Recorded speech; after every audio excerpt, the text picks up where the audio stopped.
questa sera faremo il punto di 5 anni di amministrazione del governo regionale, del Consiglio regionale. Con noi c'è il consigliere regionale del Partito Democratico Renzo Oliva. Buonasera consigliere. Buonasera.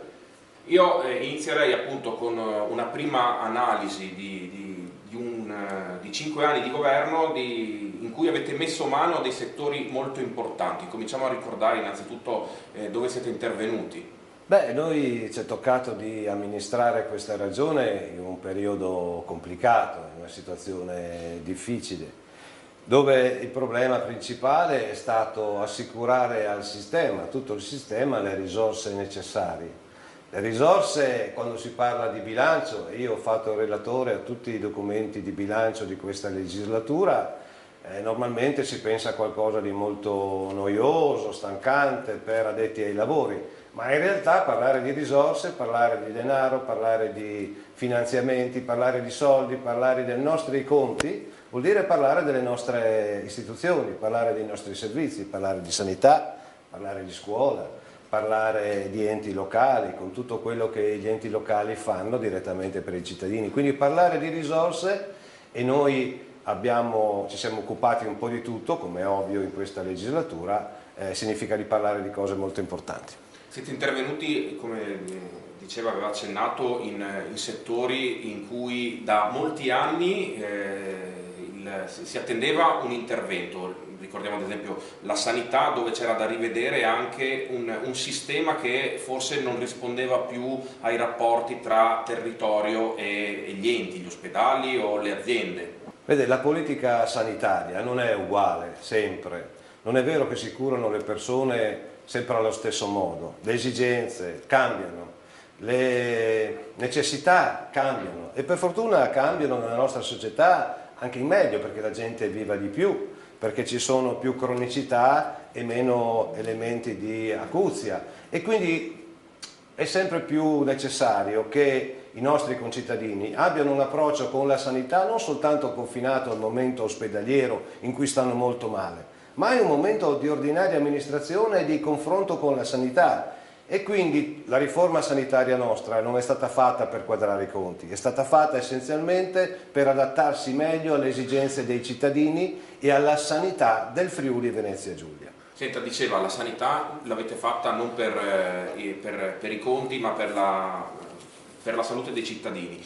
Parlando invece di enti locali, un altro settore sul quale siete intervenuti in maniera pesante, riformando e mettendo mano all'architettura, un termine forse un po' strano, che però insomma interviene direttamente. Lì invece c'era bisogno di mettere in sicurezza anche i comuni, l'operatività dei comuni per dare opere anche ai cittadini, servizi. Credo che quando finirà la campagna elettorale potremmo confrontarci sulle cose fatte in questi anni, potremmo scoprire che questa è stata una delle legislature più importanti per il mondo degli enti locali e positivamente importante. Che cosa chiedevano i sindaci? Io sono stato sindaco, amministratore di comuni per tanti anni, chiedevano certezza di risorse e chiedevano soprattutto di poter decidere come utilizzare le risorse. Quindi pur nell'ambito di questioni generali, europee, nazionali, che ci hanno imposto il patto di stabilità, il pareggio di bilancio e quindi una complessità notevole dal punto di vista burocratico, noi con le risorse regionali abbiamo dato ai comuni risorse importanti, importantissime, gliele abbiamo date in maniera certa per il triennio e gli abbiamo messo, attraverso anche i modi in cui i comuni possono organizzarsi, nelle condizioni di dire loro di che cosa avevano bisogno e di architettare le risposte strategiche per i loro territori. Fra regione e comuni associati fra di loro, credo che sia iniziato un discorso come dire, virtuoso anche dal punto di vista finanziario. In tutto questo rapporto che c'è tra economia e regione, enti locali, c'è una cosa di cui si sente sempre parlare, magari per i cittadini è qualcosa di un po' troppo aleatorio, di lontano, la specialità, e si parla di esercizio della specialità e di qualcosa che dobbiamo difendere. Che cosa vuol dire? L'abbiamo fatto? Vede, la specialità non è semplicemente parlare lo sloveno o il friulano e riempirsi la bocca del fatto che questa è una regione, come dire, dove ci sono le minoranze linguistiche. Questo è un fatto importante, ma quello che dà sostanza, concretezza alla nostra specialità sono le risorse di cui possiamo liberamente disporre, le competenze che abbiamo e quindi anche le responsabilità che abbiamo. La nostra specialità si basa fondamentalmente sulla responsabilità che noi abbiamo di gestire importanti servizi, ad esempio la sanità di cui abbiamo parlato, ma anche i trasporti di cui non abbiamo anche parlato e gli enti locali con risorse nostre che nascono dal nostro territorio, che non ci vengono riconosciute dallo Stato ma che sono nostre e con le quali facciamo fronte ai nostri servizi, avendo anche la possibilità di decidere come. Questa è la nostra specialità che vogliamo difendere soprattutto. A inizio legislatura voi avete fatto un passo per la razionalizzazione della spesa pubblica, vi siete tagliati i vitalizi, ve lo vogliamo ricordare. Sui vitalizi c'è poco da dire, li abbiamo tolti. E li abbiamo tolti immediatamente partendo da subito e non partendo da domani e da quelli che verranno dopo. In Friuli, Venezia e Giulia, dopo pochi mesi che noi eravamo insediati, i vitalizi sono semplicemente spariti.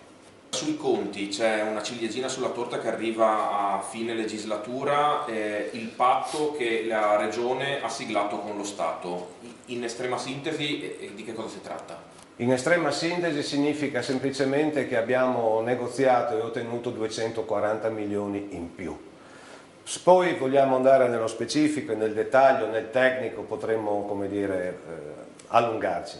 Ma la sostanza è che noi domani, quest'anno e il prossimo anno abbiamo 240 milioni che senza questo patto non avremo, perché il patto precedente, quello siglato dal centrodestra, questi 240 milioni non ce li avrebbe riconosciuti. Questo patto comprende sostanzialmente due punti, uno l'aveva già accennato e riguarda il contributo alla finanza pubblica, l'altro invece riguarda i tributi erariali. Anche qui cerchiamo di essere semplici per essere capiti. Dicevo prima di specialità. Specialità significa che noi i servizi dobbiamo farli, dobbiamo finanziarli con le risorse che abbiamo. Il sistema precedente prevedeva che queste risorse le ottenevamo dalle tasse che venivano pagate nel nostro territorio. Con questo nuovo sistema noi invece queste entrate le otteniamo dalla produzione, dalle attività che vengono prodotte nella nostra regione. Bene, il tempo a nostra disposizione è concluso, ringrazio il consigliere regionale Renzo Liva per averci illustrato quelli che sono stati i maggiori interventi in questi 5 anni di legislatura, ringrazio tutti voi da casa per l'attenzione, l'appuntamento è la prossima settimana, stesso canale, stessa ora. Buonasera. Grazie.